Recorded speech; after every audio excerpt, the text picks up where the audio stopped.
When it's good, it's good. When it's bad, it's bad. I'm thankful for it. It provided me with a whole lot of great opportunities, opportunities to see the world. Yeah, I think I was very fortunate to find I what I wanted to do very, very young. Even though it is old for somebody as a musician, still very young compared to most people. I think it's always really important to kind of harken back to what I just said, create something that has residual and stable income with it. Hi everyone, welcome to Second Half Chronicles. My name is Carami Olson and I'm your host. And today we did something a little bit different. We interviewed our very first man, our first male on the show. Super excited to introduce Patrick Worley. So Patrick is a passionate owner and driving force behind Music Lessons Las Vegas, an innovative online database connecting students with skilled teachers and tutors. Through his platform at www.lessonslasvegas.com, Patrick has created a dynamic space for music enthusiasts to discover, connect, and engage with top-notch instructors. Patrick's YouTube channel also is a treasure trove of valuable content featuring tutorials, performances, and a wealth of music knowledge. His engaging videos not only highlight his expertise, but also serve as an inspirational resource for aspiring musicians. Patrick Worley's multifaceted approach to music education has positioned him as a dedicated advocate for fostering talent and creating a supportive online community. His entrepreneurial spirit, combined with his music prowess, makes him a notable figure in the realm of virtual music education. So I welcome Patrick Worley today. Hi, everyone. We're back with Second Half Chronicles. I'm Carami Olson. I'm your host, and I'm here with an amazing guest, Patrick Worley. Hello. Hello. Thank you for having me. I'm excited. Oh, my gosh. Okay, so Patrick and I actually met, funny enough, on a trip to Japan together. So that was kind of random. We met probably briefly before we went. Yeah, once or twice, I think, just in the prep for Japan, for the getting everything ready for it. So I know it's just once for me. You met with me. I was able to meet with the group, and then all of a sudden there we were in Tokyo together. Yep, one time, and then the next time halfway across the globe. Right. Good times. Yeah. So I want to have Patrick on. He has a lot of experience in a lot of really, really fun things. And let's start off. Why don't you tell us a little bit about yourself? Yeah, sure. So my name is Patrick Worley, and I guess we'll just get right into what I do and why I'm here. I'm a musician, and it's the only thing I know how to do. I've invested quite a bit of time and quite a bit of years into it, and my background is really in classical and jazz stuff. Even though I studied for my undergraduate degrees right outside of Nashville, Tennessee. So I did my undergraduate degrees, have a music performance degree and a music business degree. Finished that, in my early 20s, and then spent the rest of my 20s working in Nashville. I went to MTSU, which is about 30 minutes outside of Nashville, Tennessee, Middle Tennessee State. And that was a lot of fun. That provided a lot of really great opportunities. I spent my 20s playing rock and country stuff kind of on the road and in the studios, supporting artists like that. And it was awesome through my 20s when you didn't have to actually make a living and stuff like that. When it's good, it's good. When it's bad, it's bad. I'll just say that. Right, right. It's either feast or famine with that. So I was thankful for it. It provided me with a whole lot of great opportunities, to see the world and to play with some really great artists and stuff like that.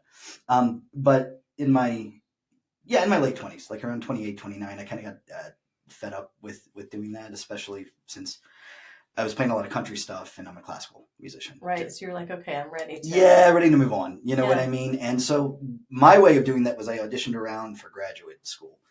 And when I auditioned at UNLV here in Las Vegas, I stumbled into a teaching job there too. So I actually taught as adjunct faculty, part-time instruction there at the university while I was going through a master's there too. And I did that while I was a performance major, which is studying how to perform it.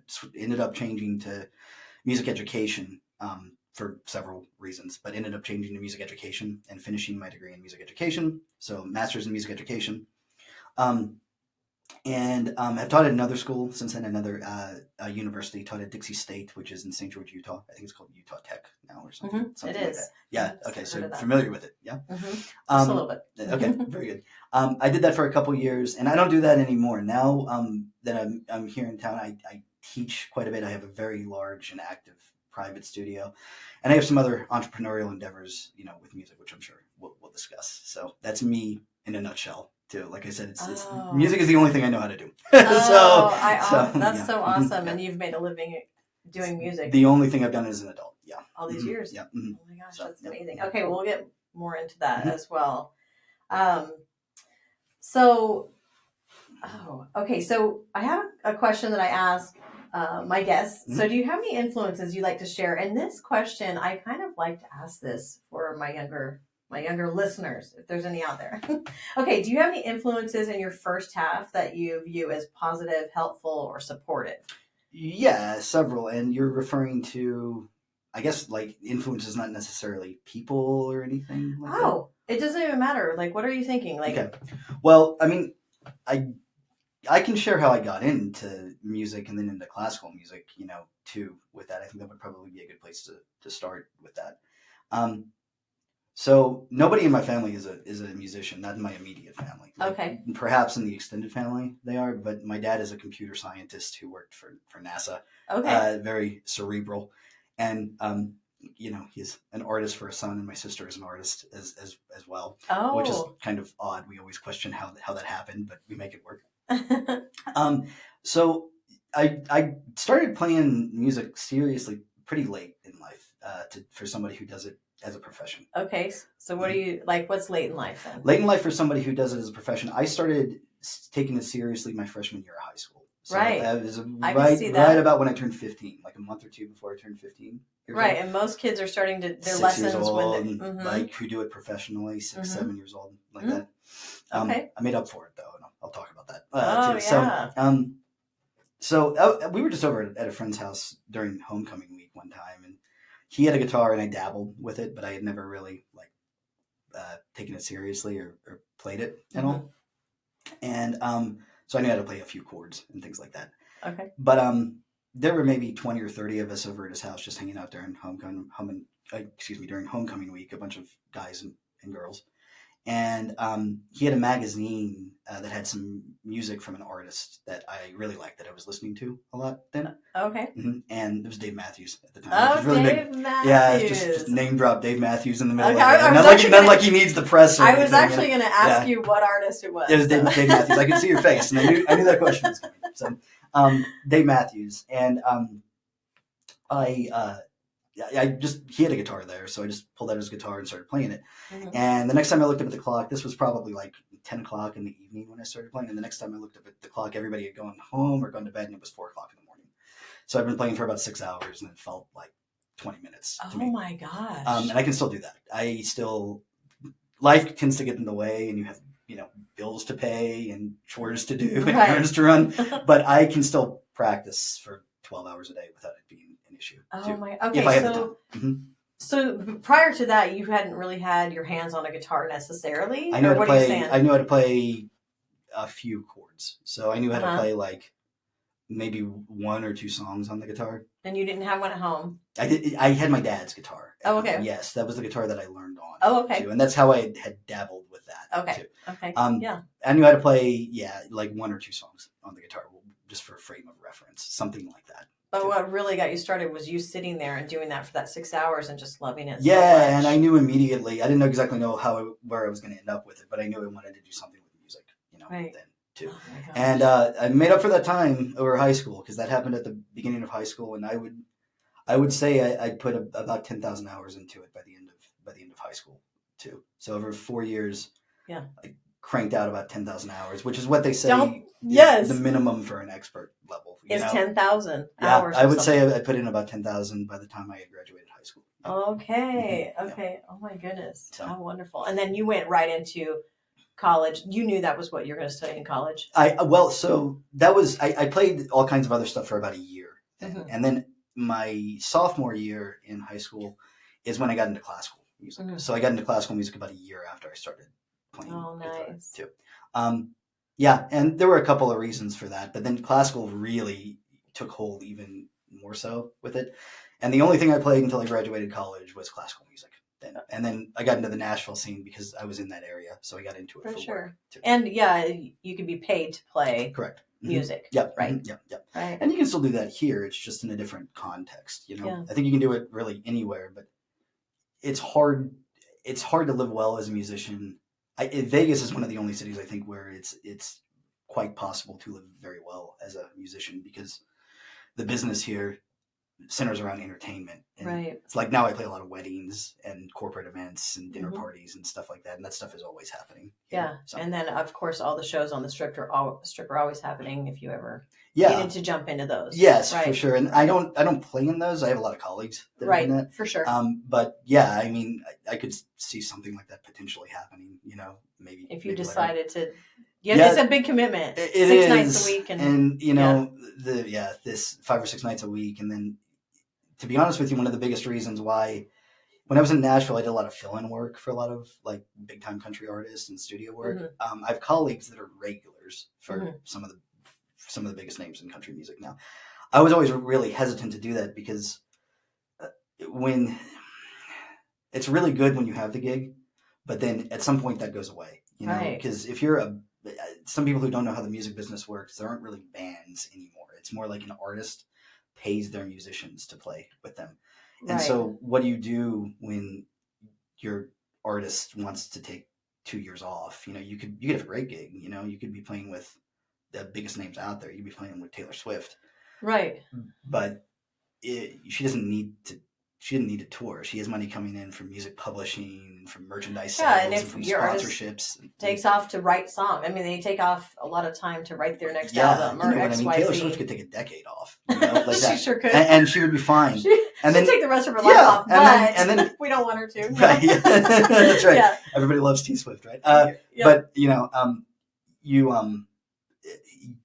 it's when that goes away. Right. If you're not the person who has the creative interest in stuff, Right. you're just out of luck. And so I really the other endeavors that I do with music are more in me owning the creative interest in it and in creating things that I have control over, namely for that reason too. Okay, so you've gone through this fun time in your 20s and Mhm. you played with big bands and you did all these things. And then, I don't know, kind of tell us a little bit about where you're at now and like moving forward. So where are you at now? Tell us about all the things you have going that give you that lifestyle that you wanted to have as a working musician. Yeah, sure, for sure. So I think it's always really important to kind of hearkening back to what I just said, create something that has residual and stable income with it. Uh-huh. And playing professionally is like really not it, just for the reasons that I said, because it doesn't matter how good you are. If you're just a backing musician, that gig can go away for any reason whatsoever. Right. They might, I'm not going to get into the specifics about this, but I know, like, for example, I know people here in town who played with one of the big artists who had a residency. Right. And they decided to go on tour once the residency was done. And the people in the pit, some of the people that I know didn't make it on that cut just because they just didn't like the way they looked, or, the management they didn't have the right look for the show that they were doing. Right.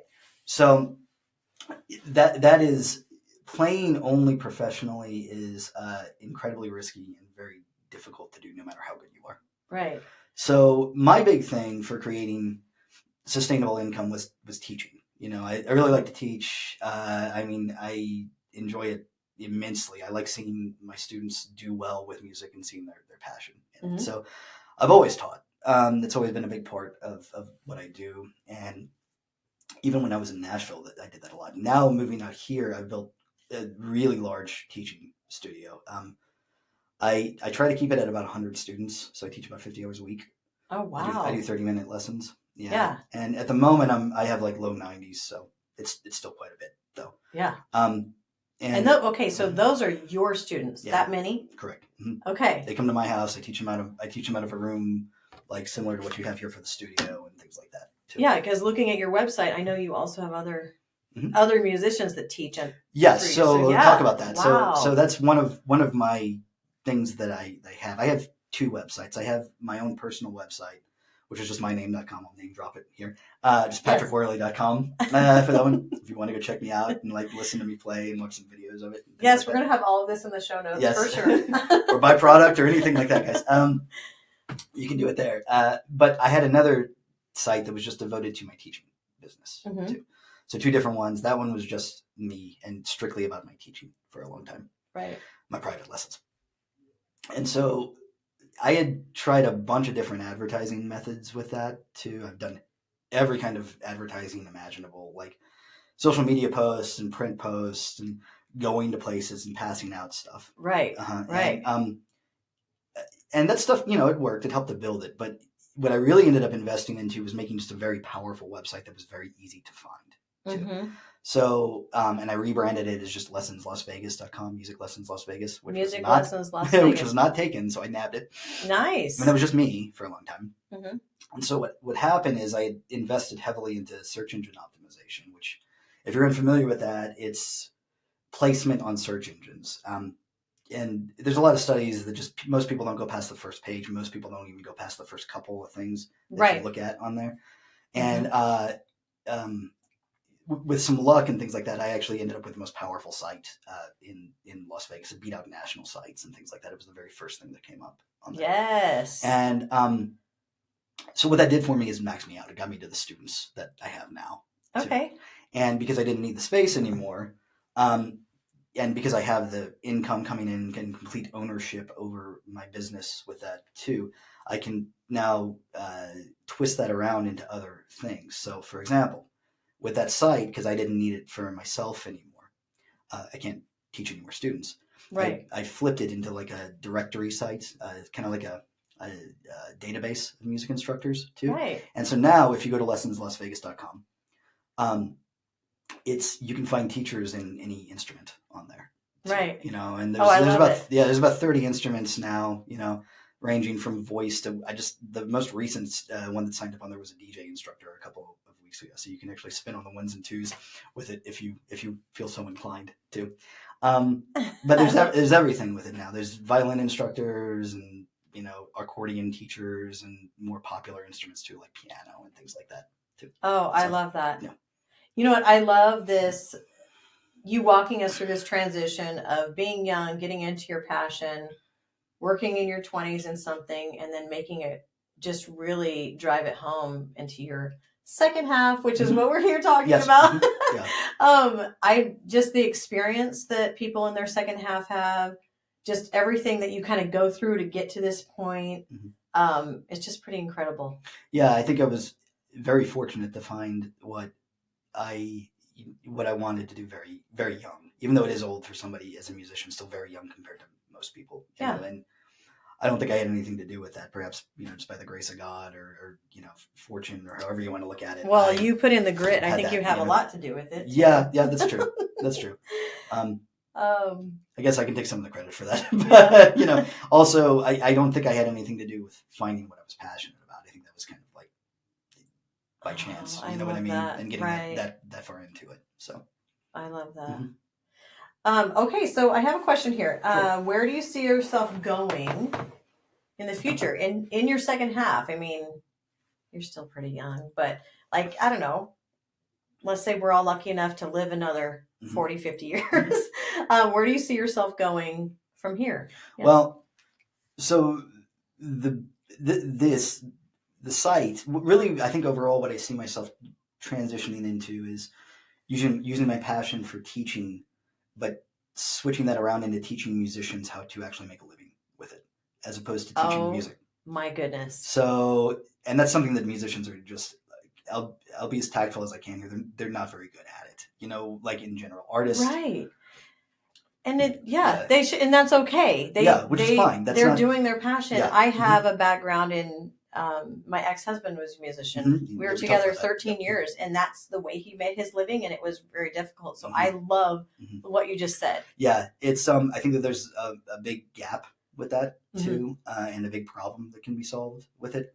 Yeah, and it's a skill that most musicians don't have and they've never taken the time to develop it. And I think that there's several reasons for that. I think though that it's something that I can really lend myself to as a teacher, and really provide musicians with Yeah. more ways to make income and teach them how to do it. So, Yeah. if anything, what I could see myself transitioning into is more pivoting out of actually teaching music and teaching other musicians how to live their passion, and how That to is continuously make a living and live well with it. that is, you know what? That whole industry needs a hard look Yeah. because those people in their second half are kind of left dwindling. Yeah. They don't have For their sure. 401ks set up. Mm-hmm. They didn't go to corporate America or work on Wall Street, Mhm. etc., and have all these stocks and all that stuff. And so they're left in their second half like, now what? And maybe they don't have the look Mhm. that they're supposed to have to go on stage or whatever, Mhm. even though they're amazingly talented. So I had no idea. Yeah. Just sitting in this interview right now, I like literally had no idea that that's what you were going to say. Yeah. And it Like makes I me- told you we'd have a few surprises. That makes me so excited to Yeah. support that group Yeah. and see where it can go. You never know where this can go in the next 20 years. I love that. Yeah, and I kind of have I have it pretty meticulously planned out. There's going to have to be some things that come in, and some of the other businesses are really going to have to start making money. But essentially, it involves around taking the income from that and leveraging more businesses out of it. Oh with my ways goodness. to do that. That is so amazing. Yeah. Okay. So let's talk about, I have some wrap up sentence finishers. Sure. Okay. So this one is, the world needs to realize that those in their second half are. The world needs to recognize what is that's a good one. I like that. I think the second half can be a lot better than the first half, to be honest with you. And like, again, I think my situation is very different than most people, because I did find what I wanted to do really young, and I did not go out very much, in my high school years and through my early 20s. I was really invested in that. You're playing the guitar. Yeah, all the time. Yeah. I love it. Yeah. Stunted my growth and some social things, but that's okay. I caught up on that, and I definitely wouldn't trade it for anything. That's for sure, to be able to do what I do now on it, But I think that the second half, you're never really done. I think there's a great peace and a great realization that comes with fully understanding that you have the same number of minutes and seconds in a day as anybody else, and it's up to you with what you make out of it until you're not here anymore. I think hopefully we all assume that, and we all continue to do things that can benefit ourselves, and by so doing benefit other people with it too. Oh my gosh. Yes. So glad I brought you on here. Okay. Another sentence finisher. Sure. I'd like to tell everyone in their first half to. This is a good one, because being that I teach, quite a bit, and music, and I do have a very strong studio with students that compete and do college auditions and things like that too. Awesome. I would definitely say that the earlier that you can find what you're passionate about, the better off you are. Yeah. Kind of going back to what I said about the seconds and minutes in a day, that time is going to pass regardless of what we all do. Like tomorrow, we're 20 minutes older than we were 20 minutes ago when we started this thing. Mm-hmm. That time is going to pass anyway. And those in their first half, the earlier that you can realize what you want to do and make the decision to be excellent at it too, the better off your life is going to be too. So that's some great advice. That is that's my whole job is giving advice to most people who are younger than me in my studio. I have some older students, but being a music teacher, 80% of my clientele is under 18 too, and so I've had that conversation a lot with a lot of people over the years too. Yeah. But you don't really have a choice of living or dying. You just have a choice of the way that you do it. And that's incredibly important to realize at the youngest age possible, I think. So. Oh my gosh. Thank you. Yeah. Thank you. Okay. All right. So this is about you. Hands down, in my second half, I will. Well, I'm not going to stop doing what I'm doing. I don't think I'll ever retire. I think that I have a lot of stuff to do. And I would say, well, hands down, I can't say that it's going to happen, but I will do everything that I possibly can to make my full realization about what I want to affect on the music business come to fruition with it. You will. So, I think that's such a great endeavor, just from living as a wife on the other side of that. It needs to happen. There needs to be a really good look at that industry, and I'm like behind you all the way. Thanks. Yeah. So, yeah. Oh my goodness. Okay, well, all right. Where can people find you, support you, and follow you? So why don't you just say that here? I'm going to put it in the show notes, but I want you to say it since this is a podcast. Sure. Yeah. Sure. So you can find me on my personal website, which is just myname.com. That's patrickworley.com, PatrickWorley.com. And on there, you'll find stuff about me as a musician and my background, and you can buy product on there. I have lesson packages and stuff like that on there too. The lessons website that we were referring to is lessonslasvegas.com. And on that, this podcast goes internationally or just nationally right now? I think internationally. We're on Spotify and Apple Podcasts. Okay, so it's on all that stuff. Yeah. You can take lessons with anybody. Some of the best musicians in the world are in Las Vegas because they play in these shows. These are musicians that have gone to schools like Juilliard, that are child prodigies now playing in these shows and things like that. So you can take lessons with some of these people on there too. They teach virtually. They teach locally here in town. Anyone speak any other languages? Yeah, many of them do because a lot of them are foreign too. Mm-hmm. So and that would range just all over the world too. Okay. And again, that's lessonslasvegas.com. You can find a lesson and a teacher. You can find lessons and teachers in any instrument you can imagine on there. So. Awesome. Okay. Anything else? And I'm sure you're on Facebook. Yes, you can find me on Facebook and on Instagram. Instagram is my personal one is Patrick Worley 82 on there. And you can see some other new projects. Like I have a travel video thing that we didn't talk about today, but you can see me playing cool music in really cool places. In Japan. In Japan, in the Grand Canyon. I just did one up in Canada. Yeah, so stuff like that. Love it. So that's Patrick Worley 82 on Instagram. On Facebook, my personal one is patrick.worley.3 on there. And then you can also find just Music Lessons Las Vegas on both of those also, just by doing a simple search. Awesome. All right. Well, thank you so much for joining us today. Having me. That was awesome. And we will see you guys, or hopefully you'll hear from us next time. And live boldly, love Carami and Patrick. Thank you so much for listening today. Please show some love to all of us at Second Half Chronicles by giving us a follow or subscribing. And please share an episode with a friend. It would mean the world. Until next time, live boldly, love Carami.